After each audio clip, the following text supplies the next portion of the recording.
16,40,000 ఎకరాల ఆయకట్టుకు నీళ్ళు ఇస్తామని చెప్పి ఇప్పటి వరకు అందింది ఏ సంవత్సరంలో కూడా 74,000 ఎకరాలు దాటలేదు.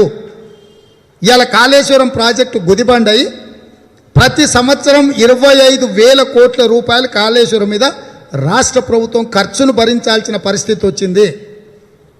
ఒక ఎకరాకు నీళ్ళు ఇవ్వాలంటే కాళేశ్వరం ప్రాజెక్టులో 45,000 రూపాయలు ఖర్చు పెడితే తప్ప కాళేశ్వరం ప్రాజెక్టుకు నీళ్ళు ఇవ్వలేని పరిస్థితి రాష్ట్ర ప్రభుత్వం కల్పించింది. ఈరోజు శ్రీ రంగనాయక సాగర్ జలాశయం కింద దాదాపు 1,10,000 ఎకరాలకు నీరు అందించేటువంటి కార్యక్రమం ఉంది.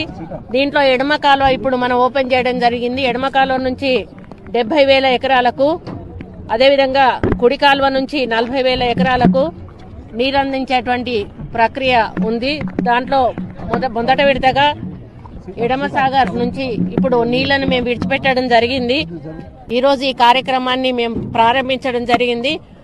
దీనివల్ల రైతులు ఈరోజు వాళ్ళ యొక్క యాసంగి పంటను కొనసాగించుకునేటువంటి అవకాశం ఉంది.